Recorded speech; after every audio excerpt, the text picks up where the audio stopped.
Ready to make a real impact every day?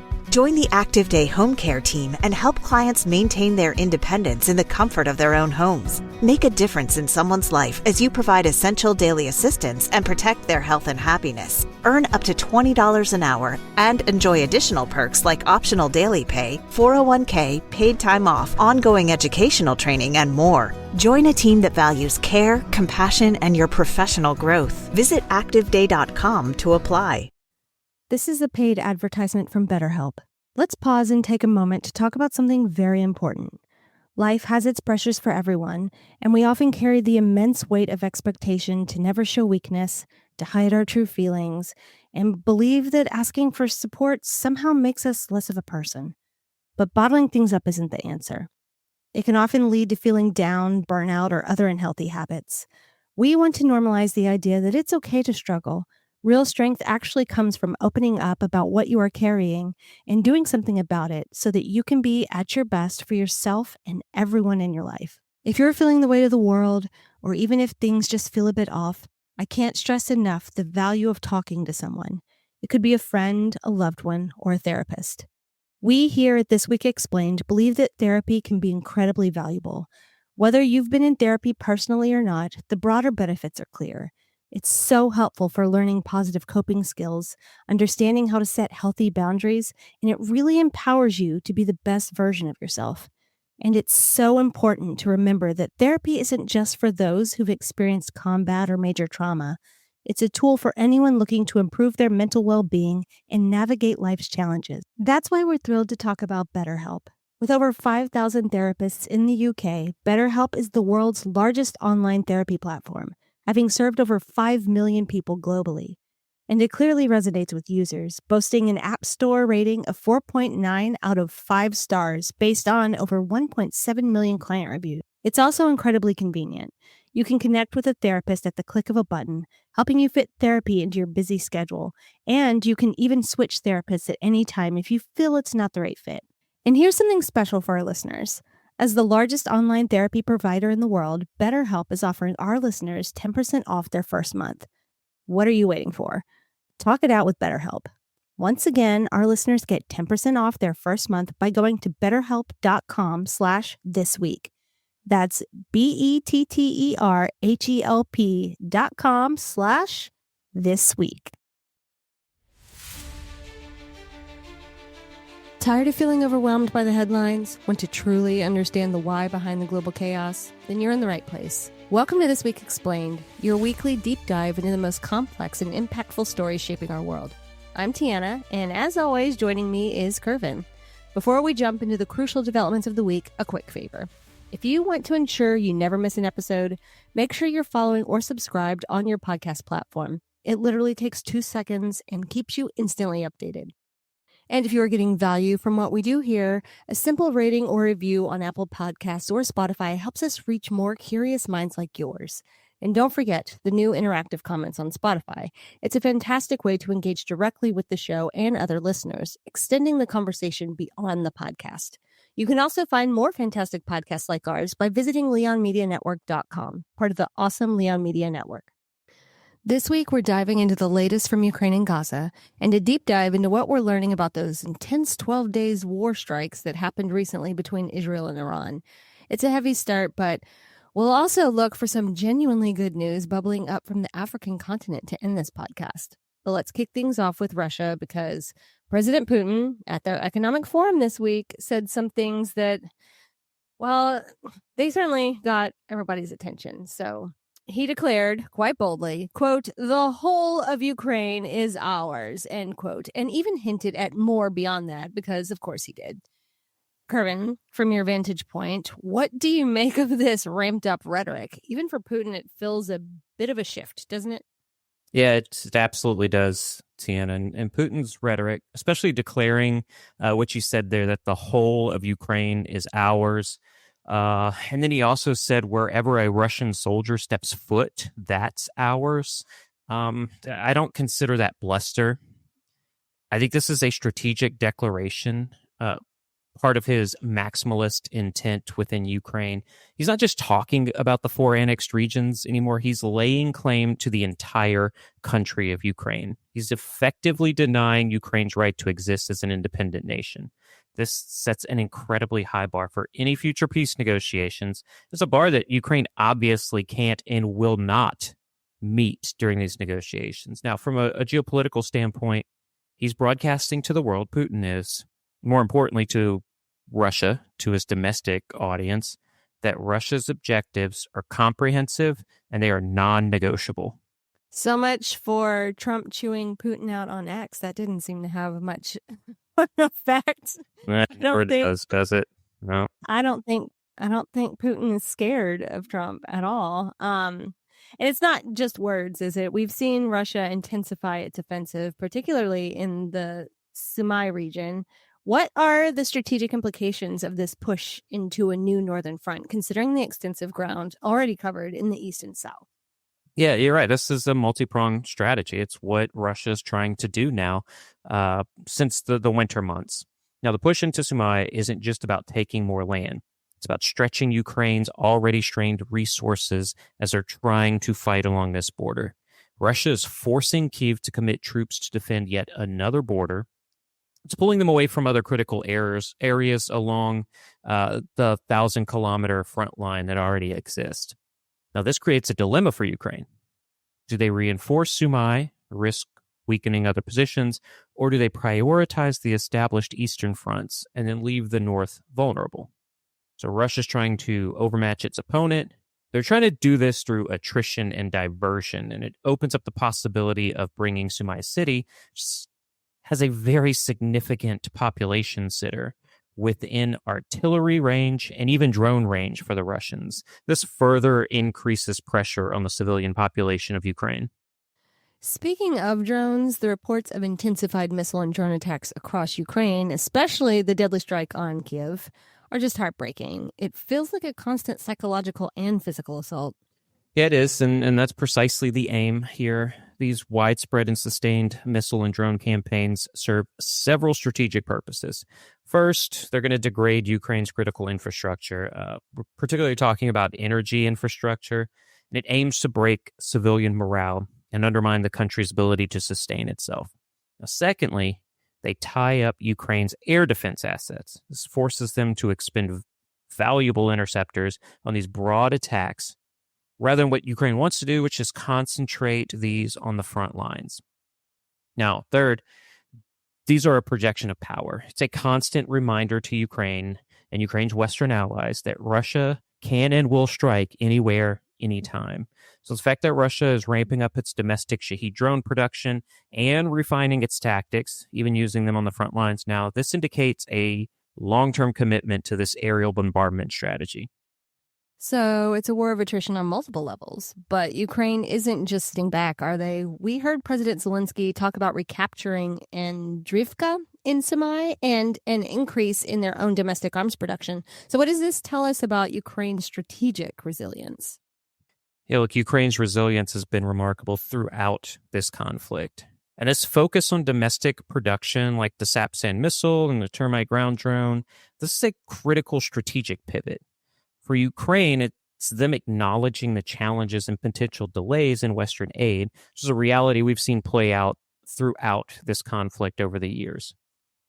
Now, by building their own capabilities, Ukraine reduces its dependency on external partners and gains greater control over its operational tempo. Recapturing a village like Andrivka, even if it's small in scale, it also serves a vital psychological purpose.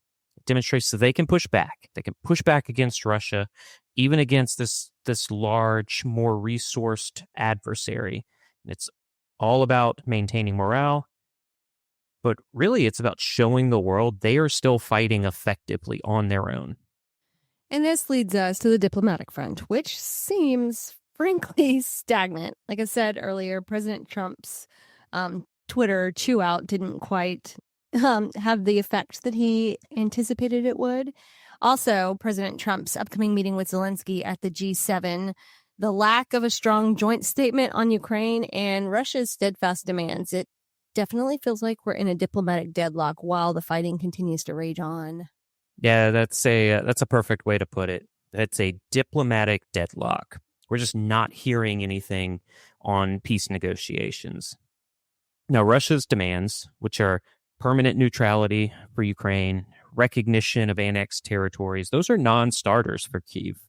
And Putin's recent rhetoric only reinforces that he sees a military solution as the primary way to get this done. And he's losing this sort of PR front that's trying to go on, because just recently this week, he talked about how he thinks he's trying to use what the U.S. and Israel used against Iran for his own purposes. He started saying that Ukraine's only a couple of weeks from creating a nuclear weapon.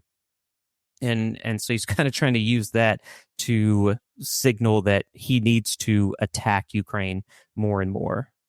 Now, so they're Nazis creating nuclear weapons in Ukraine. That's what it is. Yes, Okay.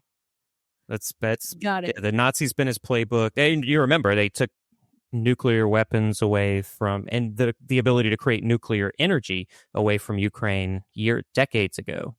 Right. That was all part of Russia's ploy to then incrementally attack Ukraine and invade Ukraine without that fear that a nuclear weapon would be used, right? So here we are, Russia trying to use this U.S.-Israel playbook on Ukraine itself. And from the U.S. perspective, there's this delicate balance at play. We've got Trump's past statements, and then the reported push to soften language in the G7 joint statement. He doesn't want to be so aggressive towards Russia, which he said multiple times since he's been in office again since January.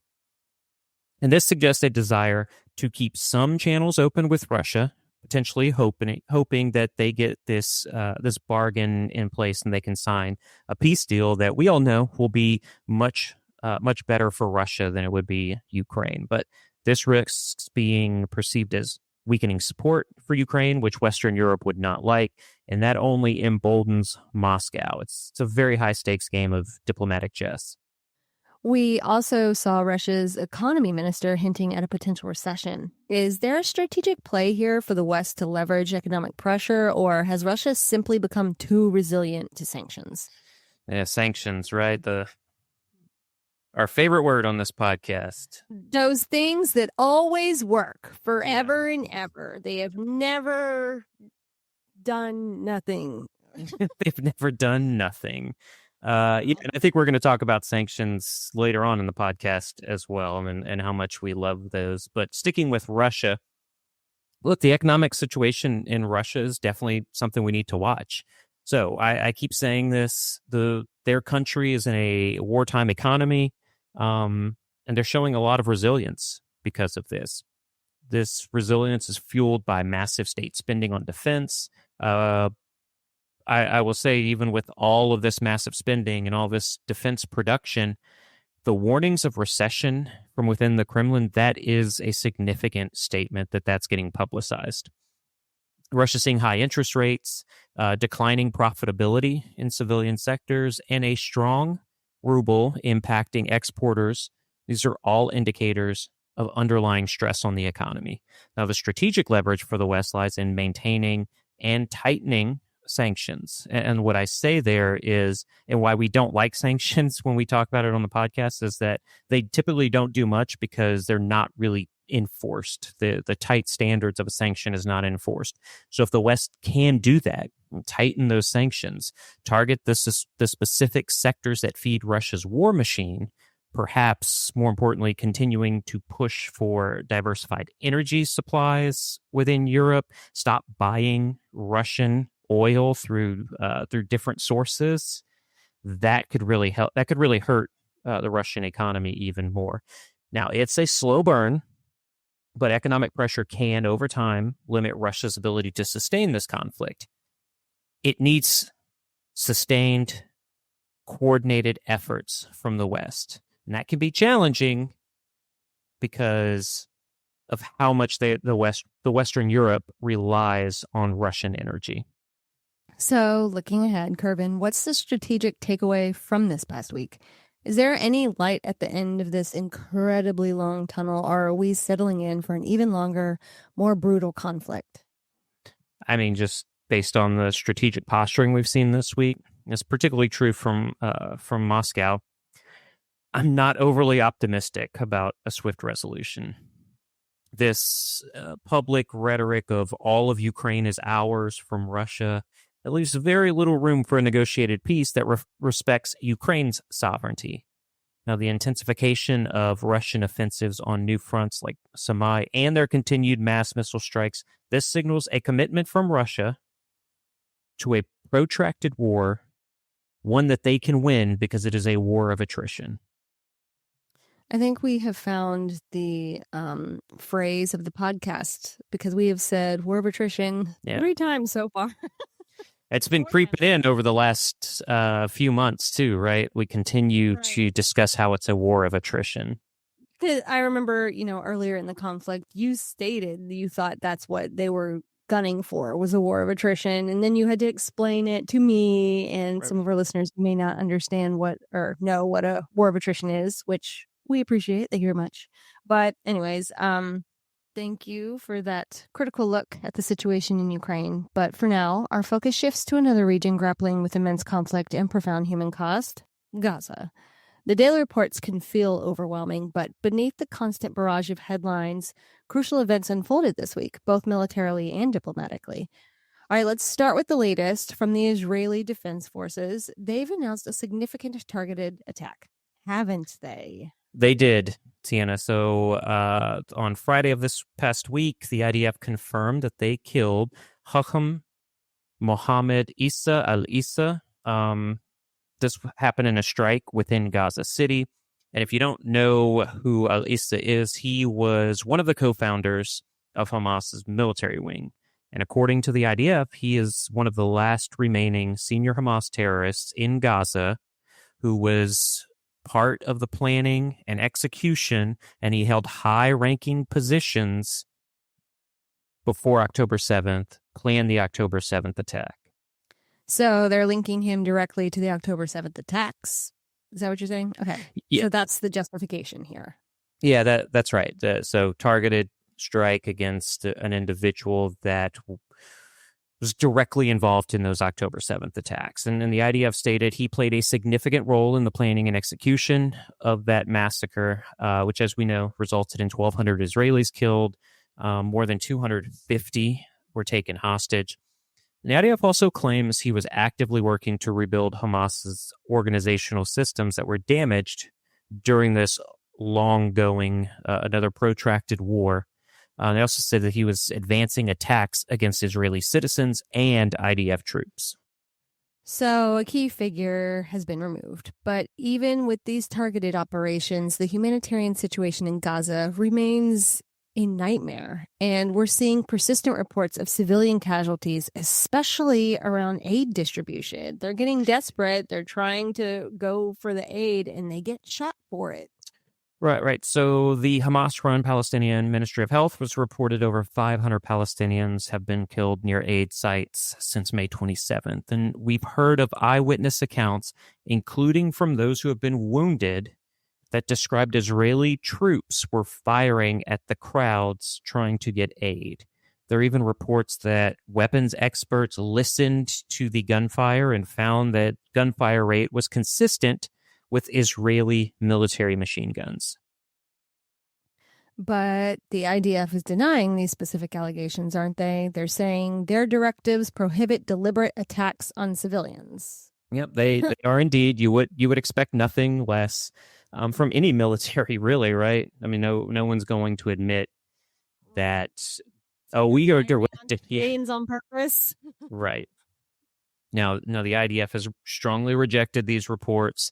They are unequivocally stating that their directives prohibit deliberate attacks on unarmed civilians, and both Prime Minister Netanyahu and Defense Minister Katz have gone as far as calling these claims, and I'll quote them here, vicious lies. That's what they say it is. Now, the IDF has acknowledged firing warning shots in the past, and they are reportedly investigating suspected war crimes near these aid sites. This isn't a phenomenon unique to the conflict in Gaza. We have an area where vital supplies are very scarce. And whether it's a war zone or a natural disaster, desperation can unfortunately lead to tragic outcomes. This does not mean that what is happening is right. It means that there needs to be a solution to this. We have 2 million people who need vital aid, and they're not getting it. There needs to be a solution to this. And I often bring up Hurricane Katrina. It's not to equate these two historical events, but I want to illustrate how this response to extreme scarcity is a deeply human reaction. It's not something that's confined to the Middle East or even in wartime. People are suffering. Thank you for, reporting on both sides of that whole situation, how, the Gaza or the Palestinian Ministry of Health saying they're firing on all of our civilians, and then, reporting on the IDF's rebuttal to that. So thank you. Both need to be accountable for sure. Yeah. We'll get there one day, hopefully. Yeah, but I hope. What were we going to say? I just said I hope. Okay. Well, complicating this further is the role of the Gaza Humanitarian Foundation, or the GHF. This organization has been a focal point for aid distribution, but it's now facing some pretty alarming threats. Yeah, and this is a tough one to break through the nuance. But in trying to do the pre-production for this, there was just tons of information out there that were completely at odds with what I would consider is people on the ground saying what is happening. And the GHF is getting a ton of bad press recently, for one, because there's a ton of deaths occurring at their aid sites, which we just talked about. That's very concerning. But another factor is that this foundation is backed by both Israel and the United States. And so the pro-Palestinian side absolutely hates this.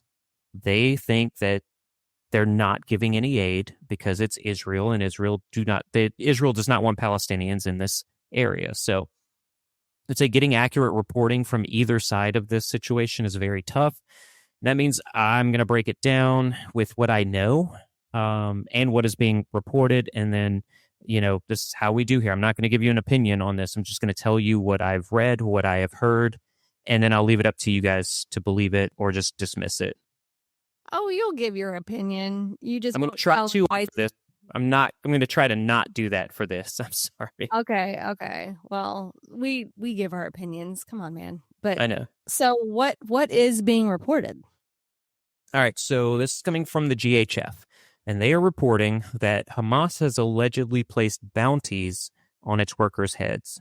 They're offering monetary rewards for killing or injuring GHF staff. And that includes American security personnel, but also local Palestinian aid workers. Bounties. I mean, I can't say that I'm surprised, but this seems like a desperate move for Hamas. Yeah, if this is accurate, this is a very desperate move. Now, the GHF calls these credible reports, and they state that Hamas has positioned armed operatives near humanitarian zones specifically to disrupt their operations. They've even attributed a deadly attack earlier this month. That attack killed 12 local GHF workers, involved torture, and they've said that this was Hamas. Now, from their perspective, Hamas is trying to sabotage the only functioning aid delivery system because it prevents Hamas from controlling or taxing the aid, which was a key tool for Hamas to control the Gaza population. And the Trump administration has been pretty vocal about the lack of reporting on this, right? Yeah, the Trump administration has openly criticized the UN's silence on Hamas's alleged brutality. They've emphasized that the GHF is ensuring over 800,000 people are currently receiving food directly and for free. Now, just a quick reminder to our listeners, before GHF, the United Nations Relief and Works Agency for Palestine Refugees, that's UNRWA, in the UN's World Food Program, WFP, they were the ones that were providing aid to Palestinians in Gaza. They were infamously outed for having Hamas supporters, not pro-Palestine. I'm talking about Hamas supporters as part of its membership. Now, Hamas would then take the aid. They would sell it to suffering Palestinians. If they could not pay, they would not get the aid. And this was all an effort to fund Hamas' war against Israel. Now, I say all of that to explain why Hamas would want to remove GHF from Gaza. Thank you for differentiating between pro-Palestine and pro-Gaza. Hamas in this situation, because I know it's this whole thing's kind of murky and there's a lot of moving parts. So we need to explain things in detail so that you get a more well-rounded, view of what's going on here. So we have intense military action, a deepening humanitarian crisis with serious allegations of aid site casualties, and now this targeted threat against aid workers. Yet, amidst all of this, there's still talk of a ceasefire somehow. President Trump himself suggested one could be weeks away. What is the latest on those diplomatic efforts? Yeah, we haven't even been able to talk about that with Israel and Iran fighting for weeks.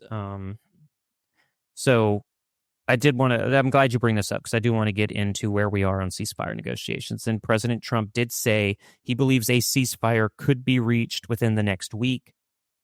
But despite that optimism, Israeli officials are cautioning that Hamas has shown no significant movement towards an agreement. Now, mediators like Egypt and Qatar, they remain optimistic at this point. And U.S. pressure is definitely intensifying. And the more that U.S. can pressure Israel, I think that better suits a ceasefire deal getting in place. And the U.S. can pressure both sides on this one.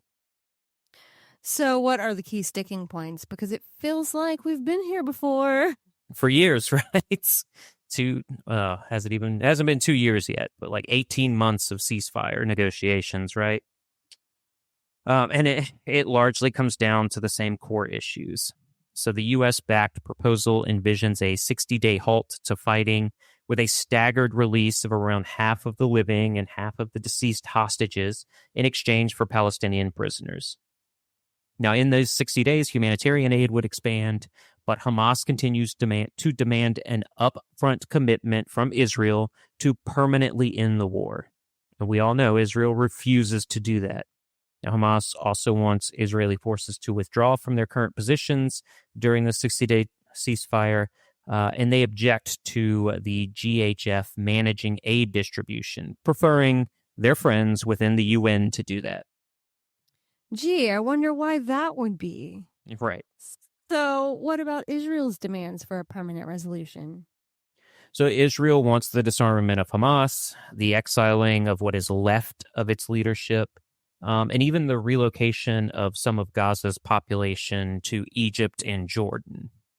Now, they deny any breakthrough in negotiations, and they assert no meaningful shift in Hamas's stance, which means no meaningful shift in a ceasefire agreement. It's a classic case of both sides holding firm on their core demands, and this makes any breakthrough incredibly difficult. Now, I have read that Saudi sources are suggesting the intense U.S. pressure is going to make these negotiations the most serious negotiations to date. Well, it sounds like there are a lot of tough choices on the table, not just for the negotiators, but for the Israeli cabinet as well. Yeah, absolutely. You're absolutely right. The IDF chief of staff is set to present options to the cabinet. Those are options for continuing operations in Gaza. That includes potentially taking full control of the Gaza Strip under military rule if no deal is reached. This is sort of an ultimatum to try to get Hamas to agree more to Israel's side. But some unnamed IDF officials are reportedly conveying that after 19 months of ground operations, there aren't many significant military goals that are left which don't risk the lives of the remaining 50 hostages. Who may or may not be alive. We don't actually know at this point, unfortunately. That's just the sad sad fact about this whole thing. So 50 hostages still held. 28 of them are believed to be deceased, unfortunately, at this point. That number alone should compel everyone involved to find a solution. This is absolutely frustrating for the people on the ground, as well as for everyone who watches, waits, and hopes for a resolution, including the families and friends of all of these hostages. I mean, Kervin, as always, thank you for helping us unpack this. But for now, let's shift our focus to the 12-day war between Israel and Iran. But first, we need to take a quick break for a message from our sponsors. So stay with us. We'll be right back. Welcome back, listeners. As we hinted at before the break, we are diving deep into the 12-day war between Israel and Iran. I know last week we didn't put out an episode, well, a full-length episode like we usually do. Kervin decided he wanted to get more information before we came on here and started running our mouths. So absolutely correct, Tiana. It was more of a public service that we kept our yaps shut last week. So we're back at it now. It feels like we just caught our breath from the last crisis. But here we are, diving straight into the aftermath of what happened between Israel, Iran, and the United States. So let this be yet another reminder that peace is always a fragile thing. For those just catching up, this wasn't just a skirmish. This was a full-blown, intense conflict with significant U.S. involvement. So, Kervin, from your vantage point, can you walk us through what exactly transpired during those intense 12 days? And I can say that because it was intense for you as well, wasn't it? Yeah. What was the immediate fallout? Yeah, as you well know, moments for me to take a breath were few and far between. I'm saying that to you, Tiana, you know especially. I did not have much communication with you over the last 12 days. And that's really just... You didn't. Yeah. You didn't. No. I was calling, like I'd text you on WhatsApp and everything, and you wouldn't get back to me. So I was calling you all the time, like, where are you? What are you doing? Yeah, and it was just intense and a lot of moving parts. And you're probably thinking, why? You know, you got Israel, Iran, but look, the Middle East, we still have a huge contingent of U.S. service members and U.S. Equipment and personnel in the Middle East, in the Central Command. And so even if Israel and Iran are fighting and the U.S. isn't involved in it at one point, we still have to protect those service members because something could happen. And this really kicked off on June 13th. That's when Israel launched what they called Operation Rising Lion. These were surprise attacks on key Iranian military and nuclear facilities. We're talking over 200 Israeli fighter jets. They dropped more than 330 munitions on about 100 targets across Iran. Now, the Israelis even claimed complete air superiority, with Mossad operatives reportedly sabotaging Iranian air defenses to clear the way for this. So, a swift, decisive strike from Israel. So how did Iran respond to that kind of opening salvo?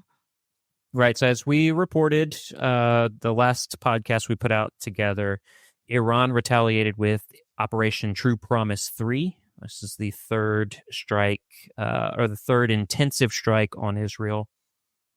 And they launched over 500 ballistic missiles and 1,000 drones at Israel, as well some U.S. bases in the region, including one in Qatar. And the human cost was significant. So Iran reported 610 killed, nearly 5,000 injured, with considerable infrastructure damage. Now, most of this was IRGC members, as well as nuclear scientists within Iran. And Israel saw 28 killed, mostly civilians, as well as 63 injured.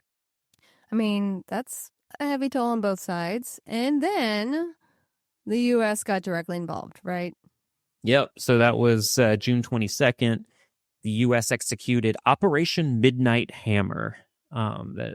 This was the U.S. using bunker buster strikes on Iran's Natanz, Fordow, and Esfahan nuclear facilities.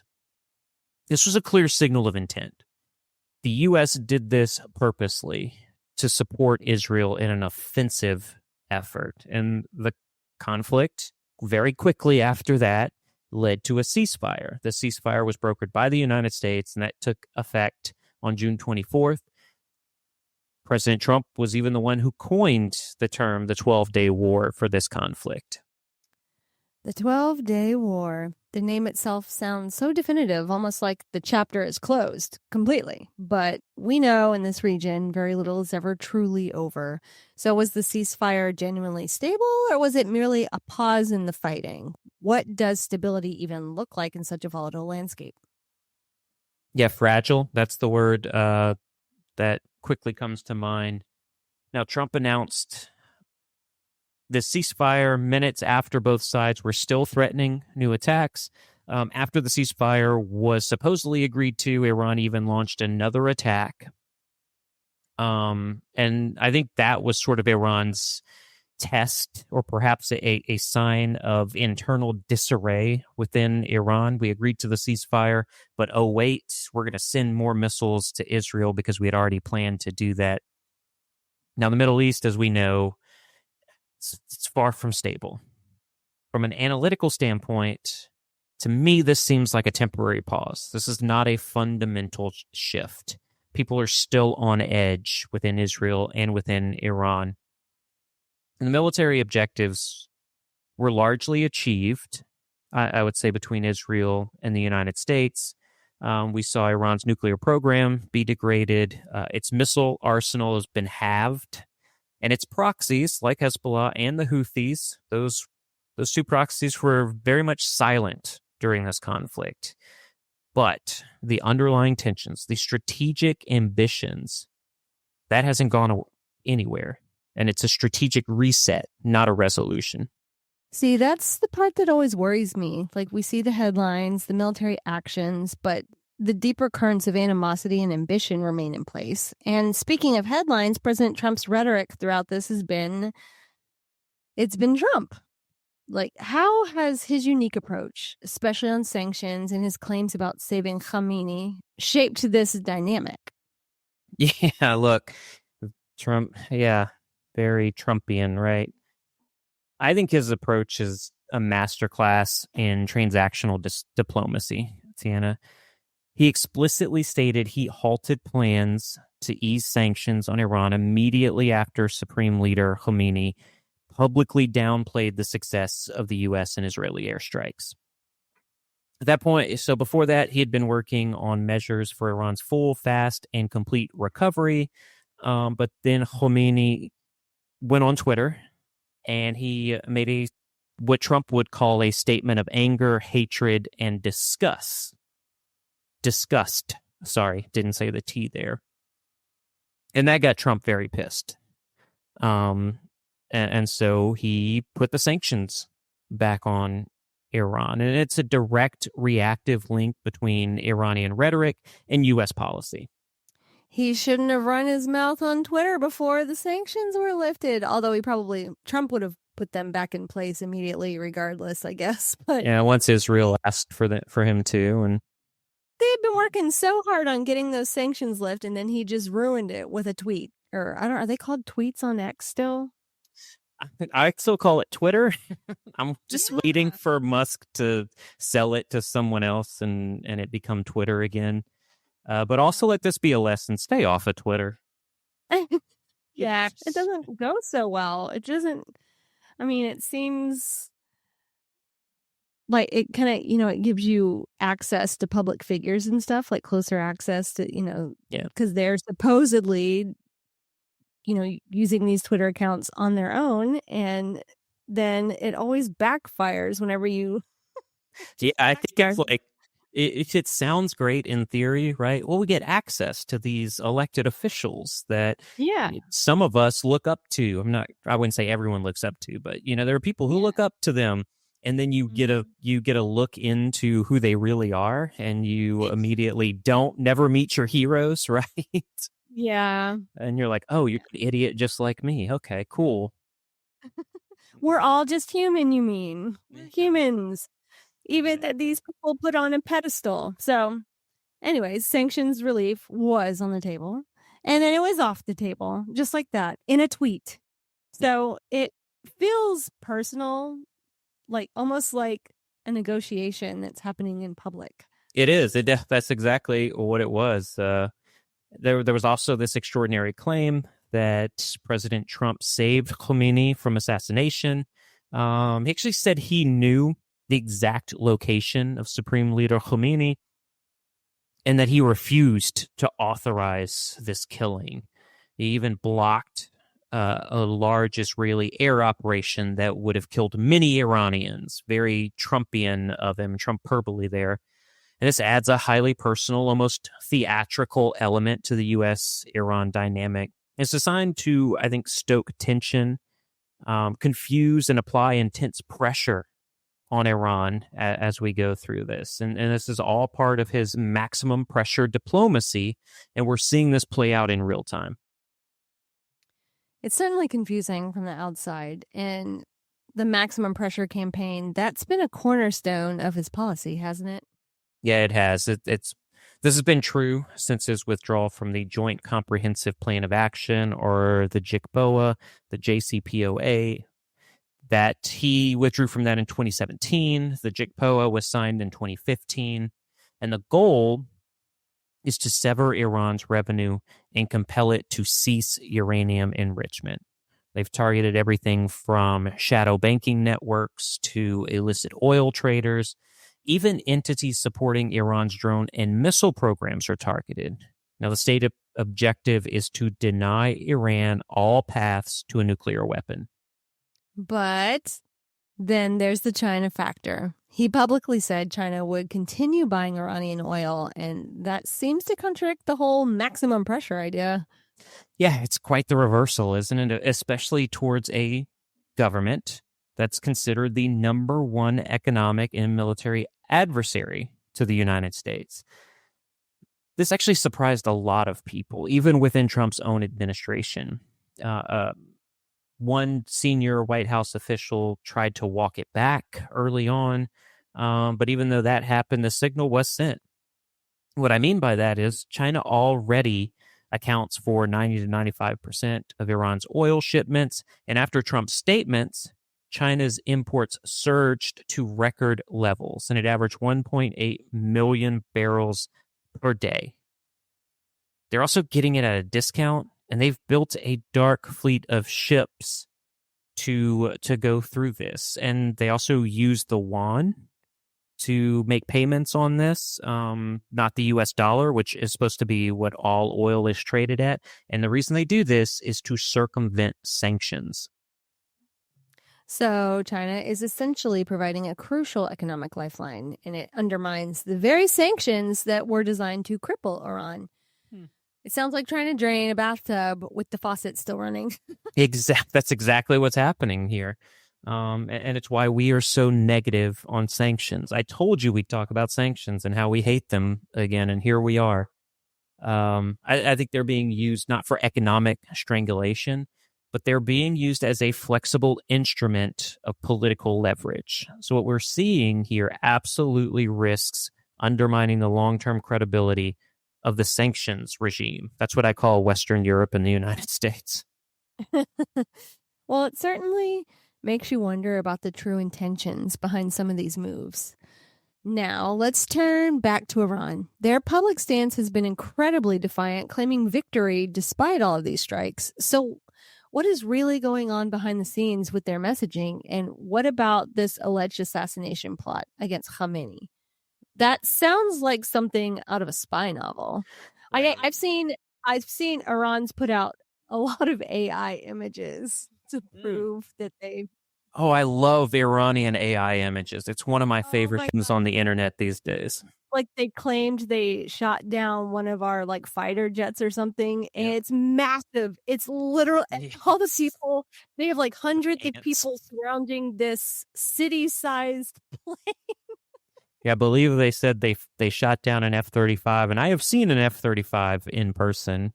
I know many pilots that are F-35 pilots, and this image is incredibly hilarious to me to see. Oh, it's so good. And it came out, it didn't come out on their official account, right? It was what was the account? It was somebody who pushes their propaganda. It's like Iran Radar or Iran News. It's a Twitter account, and it has to have underneath it that this is a news commentary account and not an official state-sponsored account. So, but it's the state who gives them raised images put out to people. absolutely. But that, I loved that that jet was like the size of, I don't know. It was huge. Like I said, they have like hundreds of little people all standing around. I mean, there were like images or videos of like Star Wars TIE fighters within Israeli buildings. It's, I mean, the propaganda machine. Like I said, it's one of my favorite things to view. And I say it's my favorite thing. I'm not trying to make light of the situation that's going on, which is devastating for the world, and I want it to stop. But you got to find some humor within all of this. And this is one of the things I find humor in because it is so fantastically and blatantly unbelievable. Unbelievable. Like, and there's believing. Very few people are believing it. And you know that by looking at the comments and just how much people are panning it. But through all this, Khomeini has publicly declared victory over Israel. He said that Iran had delivered a slap in the face to the United States because they attacked a base in Qatar. And he minimized the impact of the strikes on their nuclear facilities. He said that there was no major effect, nothing really happened, and that they got everything out of those facilities before the attacks occurred. Their foreign minister, Araki, he kind of echoed this. He warned that Iran would not hesitate to unveil its real capabilities if it was provoked. Now, this defiance from Iran, even in the face of military setbacks, serves a crucial purpose. This is specifically for domestic consumption. And I say for their people. Absolutely. And the reason for this is they want to preserve the regime's credibility. The regime is the IRGC, Khomeini, and there is this restive population that there's sort of this unrest creeping up in Iran. And there's this thought among moderate Iranians that regime change could be good in Iran without Israel even doing anything. And so Iran wants to deter further aggression within its own population. It's about controlling the narrative here. So it's a show of strength for their own people, to rally them, even if they're not quite happy with the regime. Exactly. Now, externally, Iran's defiance is clear, but their messaging also hints at a conditional openness to negotiation. Iran is signaling a willingness to engage, but not to capitulate under duress. This is a strategic balancing act. Let's not forget the assassination plot. While President Trump's claim that he saved Khomeini's life by knowing his exact location, that he blocked Israel's plans, Israeli Defense Minister Israel Katz publicly admitted Israel did plan to assassinate Khomeini during the conflict, that they viewed him as a target of opportunity. But they noted that Khomeini went into deep hiding. No one knew where he was at the time, and that's what prevented the strike. So Israel confirms it, but Trump claims he stopped it. So that's a lot to unpack. Yeah. Unpack. Usually is with Trump, right?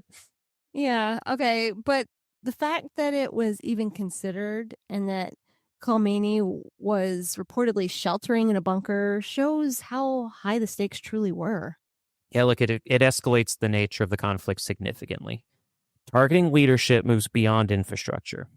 We're talking about an attempt at regime change from the Israelis. Now, for Iran, it validates their narrative that they are living through an existential threat, that being Israel.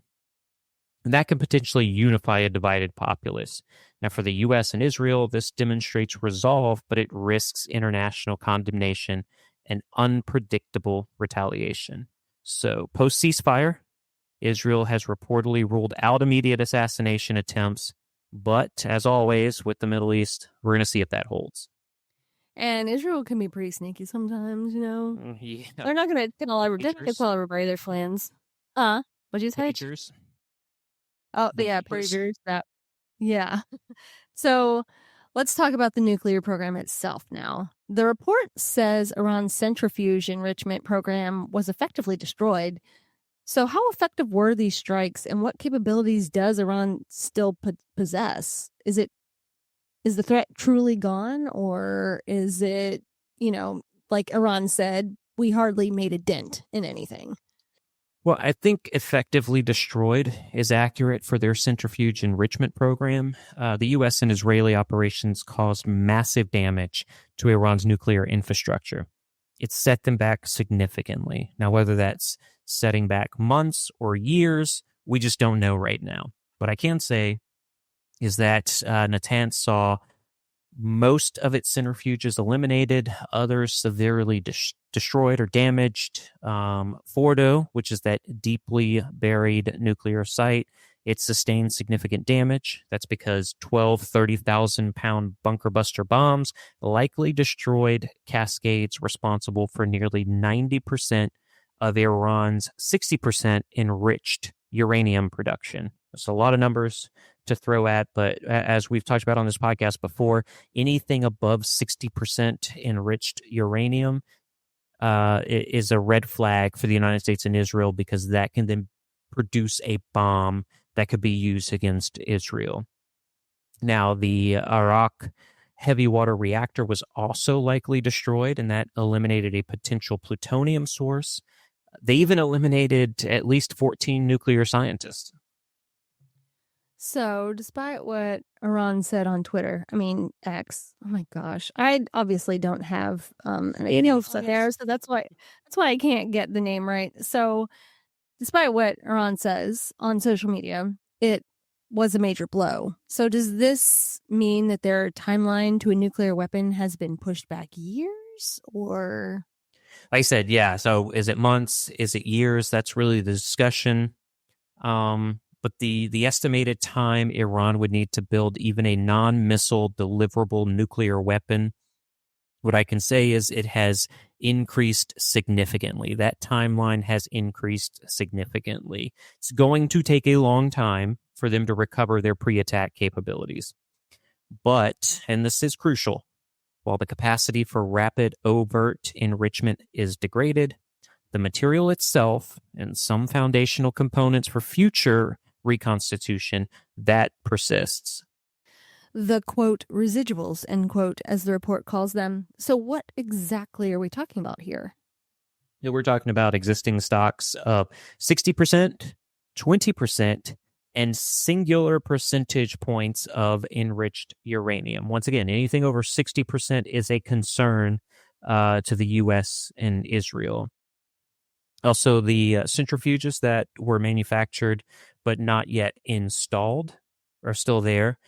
These non-destroyed components could still be used to produce weapons-grade uranium in the future. Now, some intelligence assessments even suggest Iran's highly enriched uranium stockpile remains largely intact because conventional explosives cannot destroy enriched uranium. It'll only bury it further. So it's not a complete eradication, but a significant setback. It buys time, but the threat isn't gone. Yeah, exactly. It's a strategic pause, not a definitive end. Now, prior to this, the IAEA assessed Iran's overall enriched uranium stock at over 9,200 kilograms. That was the report I saw when I knew that Israel was going to attack Iran. To have that much uranium stock, to be that close to a nuclear weapon, I knew Israel had no other choice from their belief. Now, their focus on 60% enrichment far beyond civilian needs, that was a clear indicator of non-civilian intent from Iran.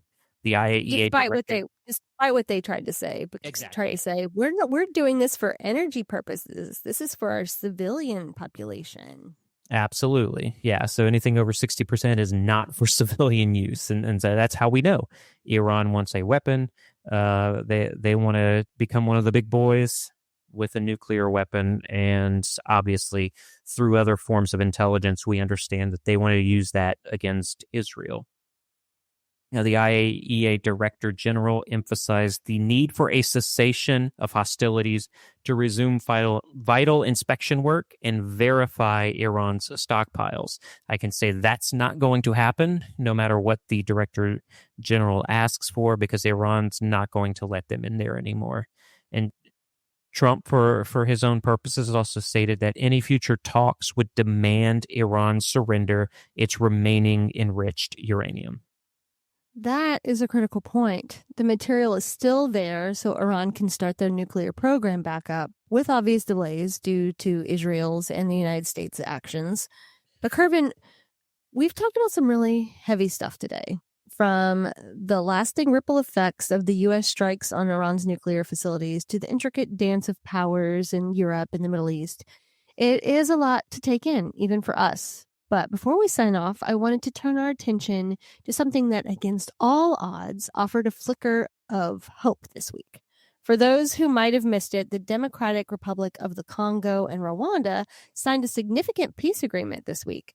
We've watched that region grapple with so much instability, so much pain for so long.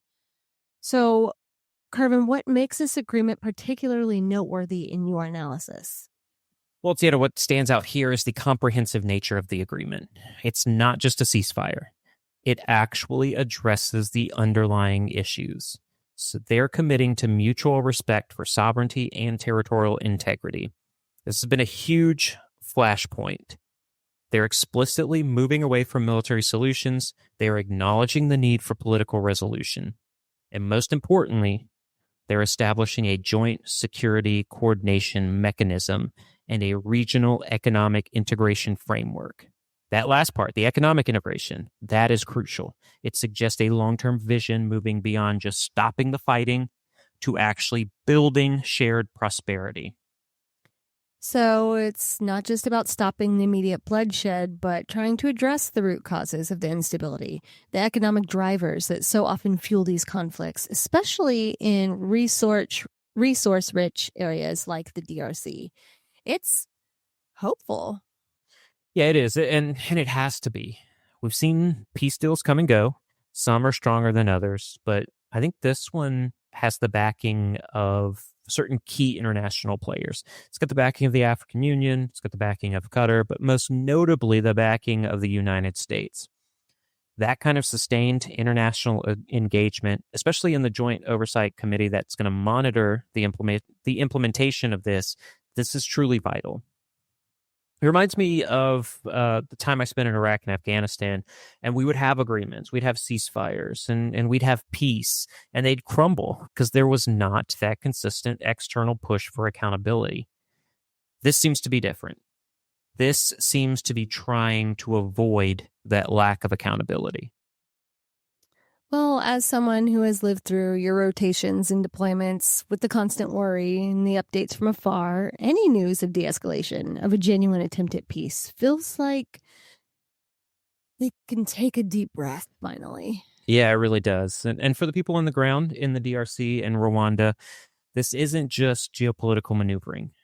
This is about families returning home, about humanitarian access to aid, about the very real prospect of a safer future for the children of those countries. And it's a reminder that even in the toughest landscapes, the continent of Africa, amidst all the darkness that we often discuss on this podcast, sometimes the poking of fun at diplomacy, sometimes diplomacy can still carve out a path. It might be a narrow path, but it's still a path towards something better. A path towards something better. That is a good note to end on. It's a powerful testament to what's possible when nations, even those with a history of conflict, choose dialogue over destruction and working together and trying to get to the root causes. We don't often get to highlight genuine peace on this podcast, so this moment of relief of seeing diplomacy at work, it's truly welcome, especially with all the conflicts, all the other conflicts that we have going on. Is there anything else that you would like to discuss? No, I think that's it for now. How about you? I would like to discuss my favorite video from the week. Okay, what is it? And I don't know. that is Trump saying the F word in an my official goodness. capacity. Yeah. Oh boy. I But one of don't the know. most honest political statements I may have ever heard in my life. I appreciated him calling out both sides, And it was factually correct. but the F word, it really just put it over the top for me. I was like, finally, I understand this language. What was great? I think what was great about it, and I'm glad you brought this up, was that statement. So typically political statements, and you got the press there, and you're very cautious about what you're saying. And someone who is very versed on, Trumperbole. Yes. And knowing, what he wants to say, big, beautiful bill and all this kind of stuff. It was a very honest moment where you knew I could sense at that moment he was frustrated because this was right after the ceasefire. And Iran sent missiles over. Israel said, okay, now then we get to, since you broke the ceasefire. And you knew at that point, it was a very human moment for Trump, for me. Yeah. That he was very frustrated. He really did want to see peace in this situation. And this happened. And he was like, oh no, all bets are off. I know a lot of people didn't appreciate the curse word, and I understand that, but there was a lot of feelings. There were a lot of feelings behind that F word, and sometimes you got to get that fricative out. Yep. Feel better. I like the fricative. The fricative. You had to get a fricative out. Absolutely, yeah. I agree. I appreciated that he just said it. I know a lot of people didn't. They were like, that, tarnishes the office of President of the United States of America, but I'm not going down that road. I am. Should we bring Marilyn Monroe? I think precedents before. Monica Lewinsky was a Taft. No, it wasn't Taft. Taft was the big guy. Cleveland was the president. Yeah, the one who hid his mistress. Yep, and the child that they had. Yep. Go watch Boardwalk Empire. You'll learn all about that. Yeah, it's like a major plot point in Boardwalk Empire. But the office of the President of the United States has been tarnished a century. Periodically. Because we're all human beings. You can't expect perfection from anybody. Nobody's perfect. Nobody. Anyway, I really appreciated that video. Comment below if you disagree. I don't care if you disagree or not. This is my opinion on it. I'm allowed to have an opinion. You don't have to like it. I'm trying to zhuzh up some comments here. Why? Just kidding. I get it. This way. Anyway. Well, thank you for that. I just wanted Anything else? Yeah, no, I think I'm good. That was a good one. I did like that one. I was gonna for a second. I was going to bring it up earlier when we were talking about the 12-day war, but I was like, no, I'm going to wait till the end. This deserves its own special spot. Yeah, and you were right. You nailed it on this one. Yep. Thank you. I'm here all week. Yeah. Anyways, thank you for listening to This Week Explained. We hope you found it both informative and engaging. And if you have any feedback or suggestions for future episodes, we'd love to hear from you. For more in-depth coverage of these stories and more, be sure to follow us on social media at This Week Explained. Tiana, thank you so much. And until next week, stay safe out there.